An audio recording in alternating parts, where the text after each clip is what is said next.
I don't think you are going to be happy with me, but let me start.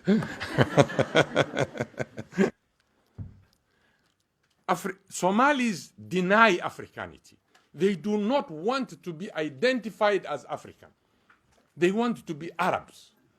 And the Arabs are pushing them. There's a dilemma here. You see, there's identity crisis here now. I don't have identity crisis. I'm an African, and there are so many Africans in Africa. I don't have identity crisis. You can call me whatever you want. But I have identity. You do not have identity now because the Arabs have refused you. They are telling you, ya Abid. And you're better off to accept me as your brother rather than going to an Arab.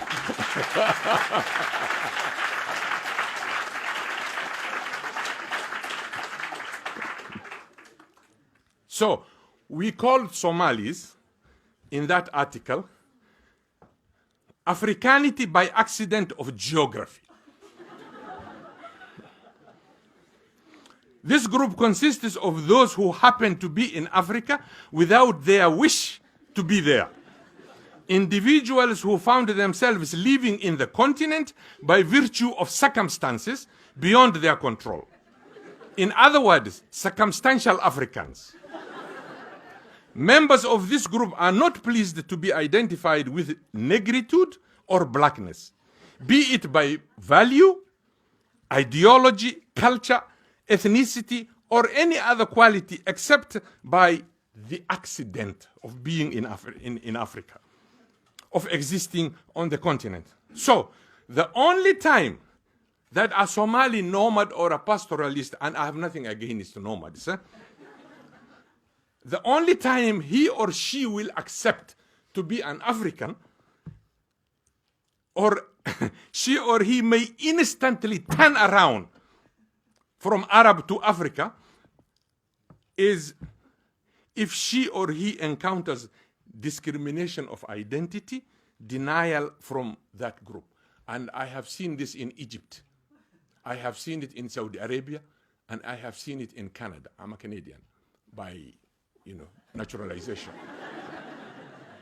You see? So in Canada, they come to complain. I was teaching at York University in Canada. ورنا على عبودك يا قال والله مثل كلا الصع. And I tell them, welcome to the real world.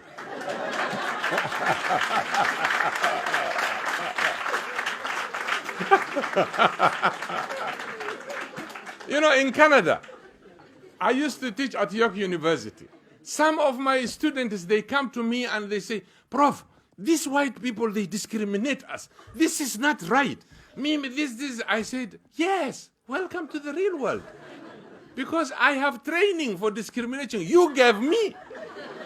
Back home, you gave me that training. To me, this piece of cake.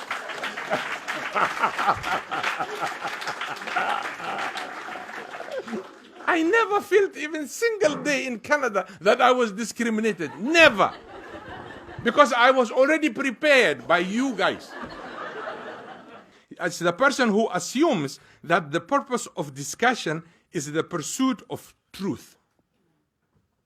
Now, he continues, such an intellectual is one who attempts to identify problems, reflects on them, and does not shy away from asking hard and unpleasant questions. I didn't shy away, I explained.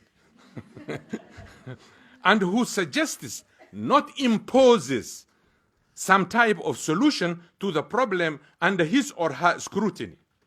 So he concludes and says, therefore, I would argue that an overwhelming number of Somali intellectuals are simply university and college graduates.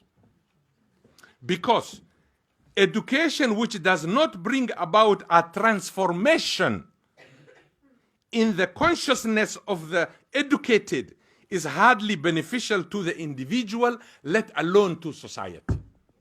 If you are educated and the education is not bringing any transformation in you, you still go back to your tribe. You still go back to the nonsense of calling me, or Adon Batai, Bidda Batai, which I don't understand. You see, but like now I'm not called Adon because I'm a professor. Everybody knows there's a little resource around me. Everybody will come.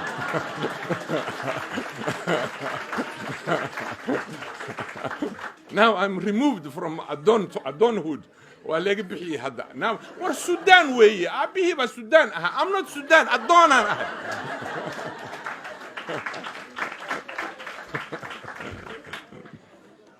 So, therefore, here I think the Chinese proverb I picked is very handy here, is useful. It says, to know and not to act is not to know.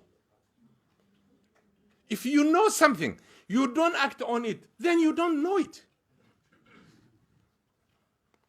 So, I wish we had enough time.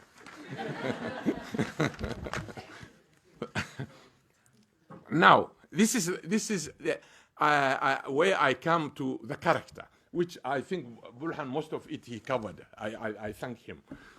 It's the first time I met him, and I heard about him and I read, but I never met him. The character of a nomad or a pastoralist is to disdain agriculture. Not only that, to disdain any manual job. They don't want to do anything that involves handwork. How do you progress? How do you develop? You tell me. These missiles that are being sent, this technology that is happening among the Japanese and all this, do you think it came because of Gabay? No. It started with a hand. And now I am doing the handwork. You insult me because of doing the handwork. Kabaha lugu tolay. Borsa lugu sameye. You respect the Italian who makes the shoes and the handbag. But the one who is with you, who's a Somali who makes the shoe, the knife, the metal, you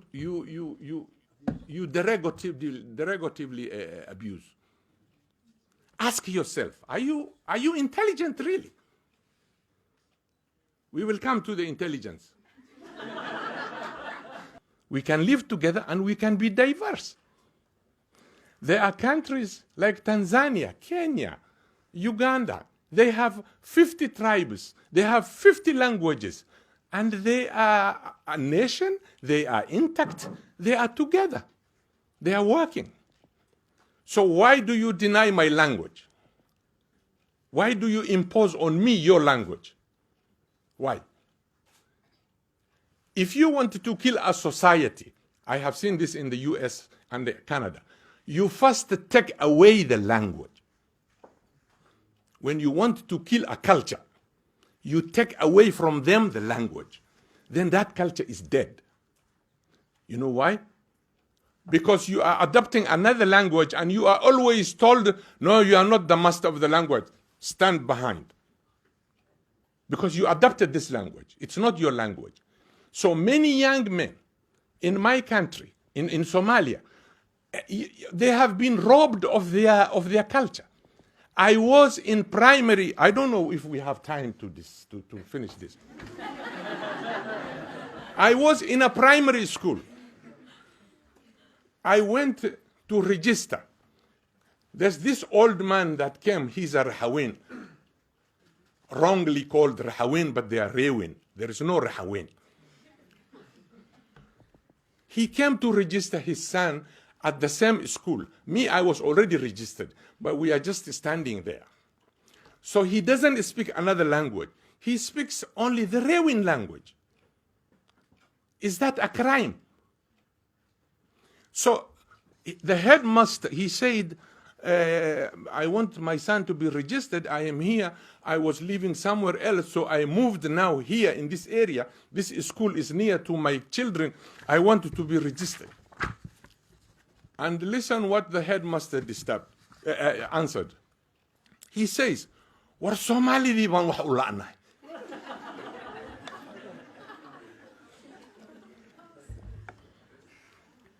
You're laughing now, but what does he feel, this young kid, at that age of 5, 6 years old? Let me translate. An old man came to register his son in a school that he moved in that area, and the headmaster tells him, because he was speaking a different language, it's a Somali language, but different, but the headmaster didn't understand. Now the headmaster answers the father, look at him.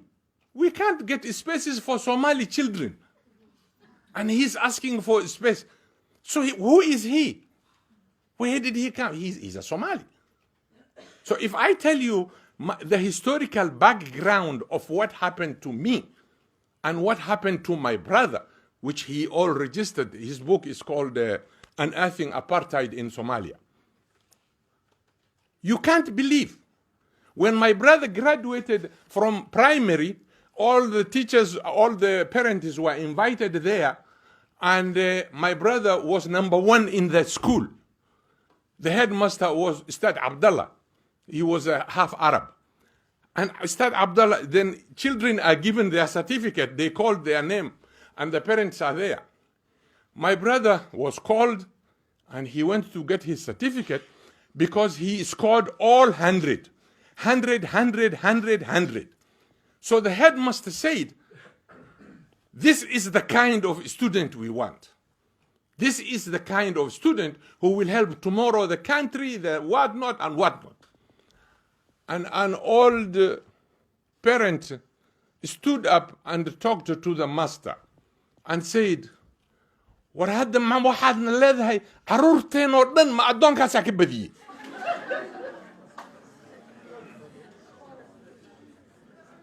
I knew you will not like it.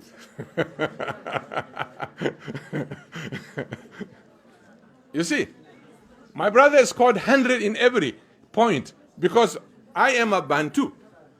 My brother is a Bantu or a Jarer, whatever you want to call it locally.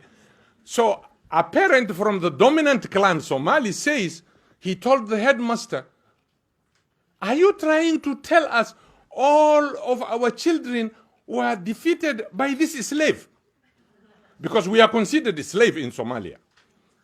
Not only we, every African Negroid looking person, if your nose is big, if your hair is kinky, you are a slave.